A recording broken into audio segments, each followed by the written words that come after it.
అలా నేను సిఎస్ రావు. ఆంధ్రప్రదేశ్ ప్రభుత్వ ఉద్యోగుల గురించి నేను ఒక వీడియో చేయదలుచుకున్నాను.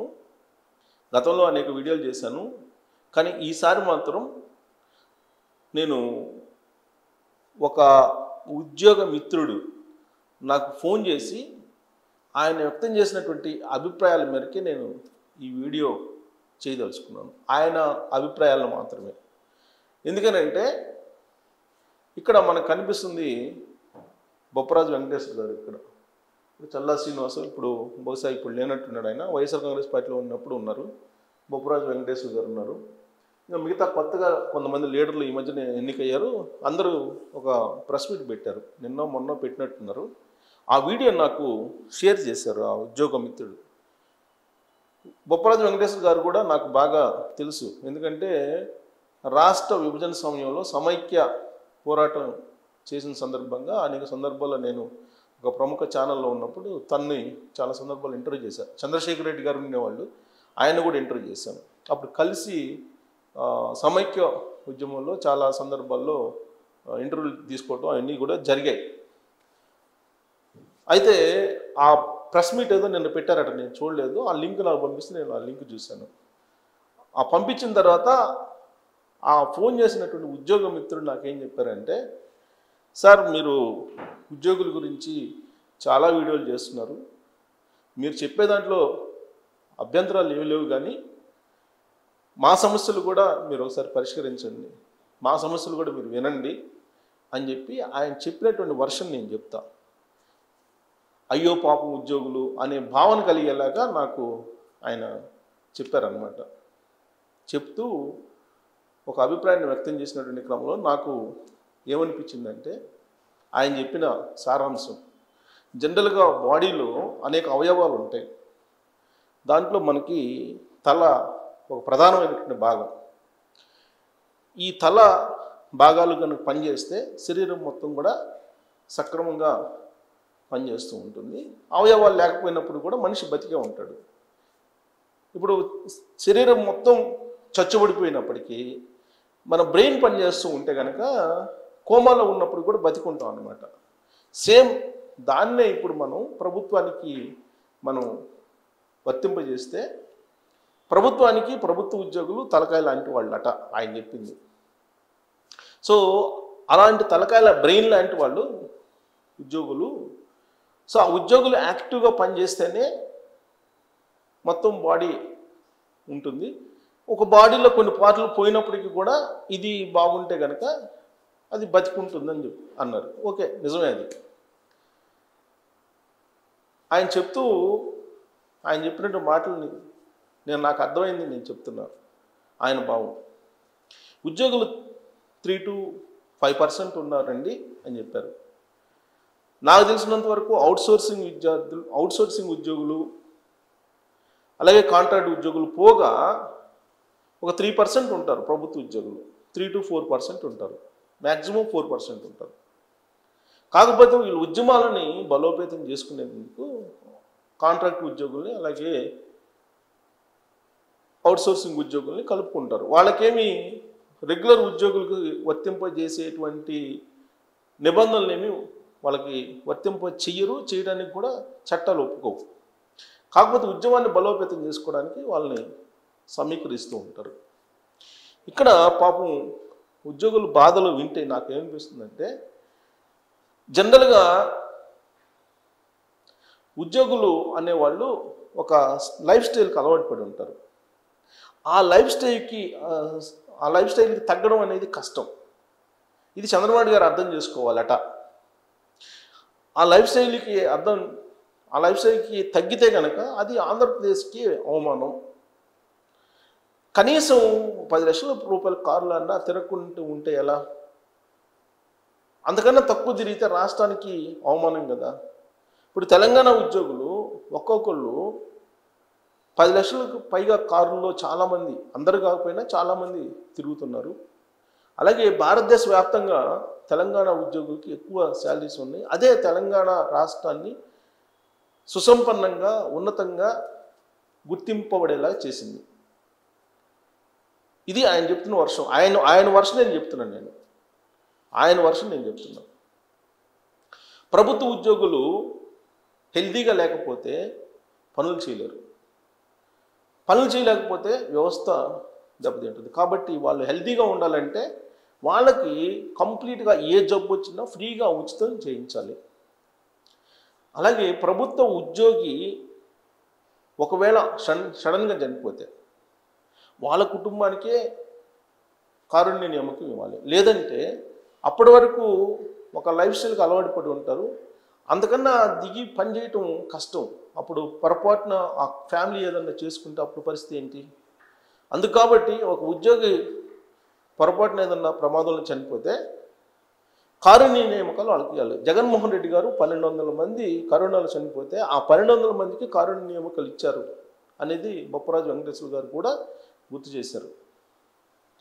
ఇక ఒక రాష్ట్రం యొక్క భవిష్యత్తు కానీ ఒక రాష్ట్రం యొక్క స్టేటస్ కానీ ఉద్యోగుల లైఫ్ స్టైల్ని బట్టి ఆధారపడి ఉంటుంది. ఆ ఉద్యోగులు 5 స్టోర్స్ బిల్డింగ్లు కట్టుకొని ఉండాలి.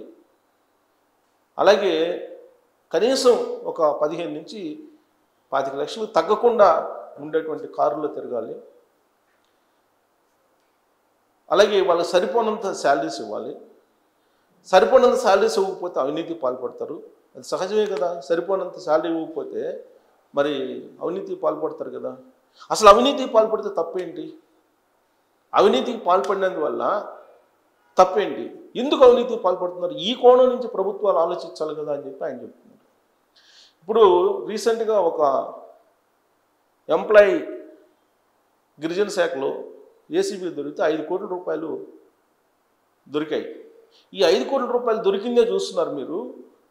ఈ 5 కోట్ల రూపాయలు తీసుకోవడానికి ఆయన ఎందుకు పాల్పడ్డాడు? ఆయన అవసరాలు ఏంటి? ఆ కోణం నుంచి మీరు ఆలోచించాలి కదా.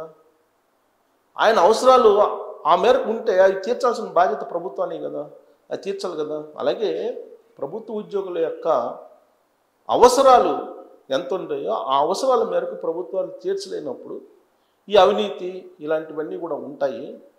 అవినీతి పాల్పడకుండా ఉండాలి అని అంటే వాళ్ళకి కనీసం ఒక 2 లక్షల రూపాయలు జీతము, ఒక కారు, తర్వాత కనీసం సచివాలయ ఉద్యోగుల్లో కొంత ఉన్నత స్థానాలు ఉండేటువంటి వాళ్ళకన్నా ఒక ఐఫోన్ ఫెసిలిటీ ఇలాంటివన్నీ ఇవ్వాలి. అప్పుడే రాష్ట్రం సుసంపన్నంగా ఉంది అనేటువంటి భావన కలుగుతుంది. కాబట్టి అలాంటి ఫెసిలిటీస్ ఇవ్వాలండి.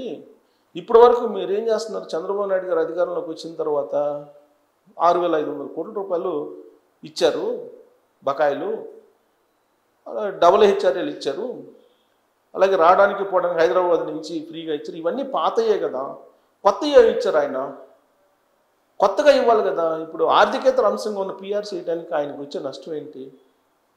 12వ పిఆర్సీ ఇవ్వాలి కదా, 11వ పిఆర్సీ బకాయిలు ఉన్నాయి. ఆ బకాయిలు ఇంతవరకు ఇవ్వలేదు, ఇవ్వాలి కదా. రాష్ట్రం ఏమైపోతే ఏమైందండి? అమరావతి కట్టకపోతే ఏమైంది? అసలు అమరావతి కట్టమని ఎవరు అడిగారు? అమరావతి కట్టకుండా ఉద్యోగులకి జీతాలు ఇస్తే వాళ్ళు అవినీతి పాల్పడకుండా ఉంటారు కదా. అవినీతి పాల్పడకుండా ఎట్ట పని చేస్తారు చెప్పండి అండి అంటే నాకు ఫోన్ చేశారు ఒక ఆయన, ఇలా చెప్పుకుంటూ వచ్చారు. సో కాబట్టి నాకు అర్థమైంది ఏంటంటే బాబు గారు కూడా అర్థం చేసుకోవాలి, ఉద్యోగుల యొక్క అవసరాలు తీర్చాలి. ఉద్యోగులకి మీరు 11వ పిఆర్సీ బకాయిలు 20,000 ఉంటే ఆ 20,000 మీరు ఎందుకు ఇవ్వలేకపోతున్నారు? ఇవ్వాలి కదా వాళ్ళకి. వరల్డ్ బ్యాంక్ నుంచి మీరు అమరావతికి మీరు తీసుకొస్తున్నారు రుణాలు, 60,000 కోట్ల రూపాయలు తీసుకొచ్చారు. మీరు ప్రభుత్వ ఉద్యోగులకు 20,000 కోట్ల రూపాయలు ఇవ్వలేకపోతున్నారా? ఇవ్వాలి కదా. ఇవ్వాలనే డిమాండ్ వాళ్ళు చేస్తున్నారు కదా.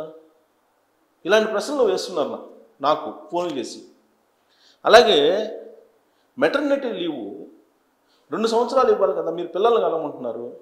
పిల్లల్ని కనమంటే ఉద్యోగం చేసుకునేటువంటి వాళ్ళు పిల్లల్ని కానీ ఉద్యోగాలు పోకుండా ఉండాలి కదా. కాబట్టి కనీసం ఒక డెలివరీకి 2 సంవత్సరాలు మీరు సెలవులు ఇవ్వాలి, అది వేతనంతో కొన్ని సెలవులు ఇవ్వాలి. అదే అప్పుడు సాధ్యం. అంతే తప్ప మీరు పిల్లల్ని కనమంటే ఎలాగంటారు అనేది ఇంకొక ప్రశ్న. మరొకటి, అసలు ఆర్థికేతర అంశం కదా పిఆర్సీ, అది వేయచ్చు కదా. ఆ తర్వాత కదా పిఆర్సీ వేసిన తర్వాత కదా అడిగేది ఏదన్నా. ఇప్పుడైతే వేయచ్చు కదా. ఇలాంటివి అన్నీ అడుగుతూ ఉన్నారు. ఇప్పుడు డిఏలు ఉన్నాయి, 3 డిఏలు, 4వ డిఏ కూడా వస్తుంది. మీరు డిఏలు తెలంగాణలో ఇస్తున్నప్పుడు మీరు ఎందుకు ఇవ్వరు? తెలంగాణలో ఎట్టిస్తున్నారు? అలాగే ఇవ్వాలి కదా. తెలంగాణతోటి మనం పోటీ. తెలంగాణలో ఎకరం 100 కోట్లు అమ్ముతుంది, ఆంధ్రప్రదేశ్లో 100 కోట్లు అమ్మకపోయినా కానీ తెలంగాణలో ఉండేటువంటి ఉద్యోగులకి ఎంత ఇస్తున్నారు అంత ఇవ్వాలి. లేదంటే రాష్ట్రం యొక్క పరువు పోతుంది, రాష్ట్రం యొక్క ప్రతిష్ఠ దెబ్బతింటుంది. ఉద్యోగులు పనిచేయాలంటే కనుక అన్ని ఫెసిలిటీస్ కల్పించాలి. టైం కూడా మీరు ఫేషియల్ రికగ్నైజేషను లేదంటే తంబేయటం ఇలాంటివన్నీ పెట్టకూడదు. ఇలాంటివన్నీ పెట్టినప్పుడు ఏమవుతుంది, రిస్ట్రిక్ట్ చేసినట్టు అవుతుంది, ఫ్రీగా పనిచేయలేరు. ఏదో వాళ్ళ టైం వచ్చినప్పుడు 11 గంటలకు 12 గంటలకు వస్తారు, సాయంత్రం 3 గంటలకు 4 గంటలకు వెళ్ళినా కానీ మీ పని అవుతుందా లేదా చూడాలి, అంతే తప్ప రిస్ట్రిక్షన్ పెట్టి ఎలాగో.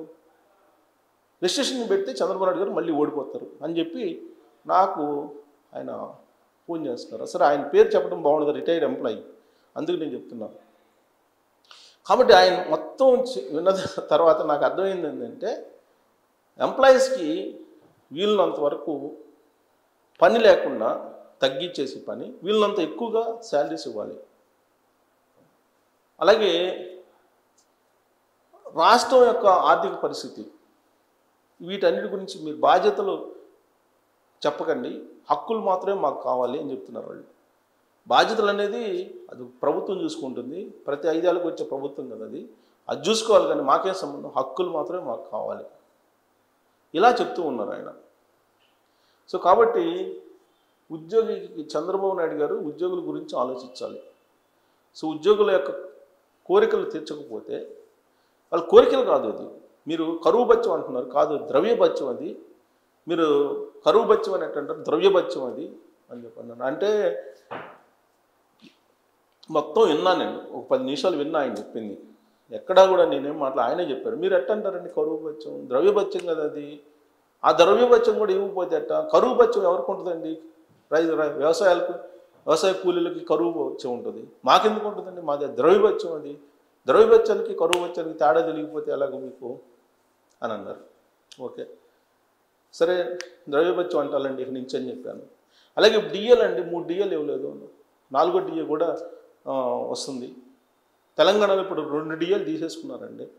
తెలంగాణ వాళ్ళు ఆంధ్ర వాళ్ళు ఎంప్లాయీస్ ఒకటే కదా, రాష్ట్రం అప్పులు చేయాలండి, చేయకుండా చేయండి, చేసి మాకు ఇవ్వాలి కదండి. ఫస్ట్ మాకు ఇవ్వకుండా మీరు అమరావతికి పెట్టుకుంటే ఎలాగో, అమరావతికి పెట్టుకుంటే మీరు ఎందుకు అడగరు, అమరావతి రాజధాని అంత అవసరమా, అమరావతి రాజధానికి అంత ల్యాండ్ తీసుకోవడం అవసరమా, మీరు చెప్పండి అని చెప్పి నన్ను క్వశ్చన్ చేశారు.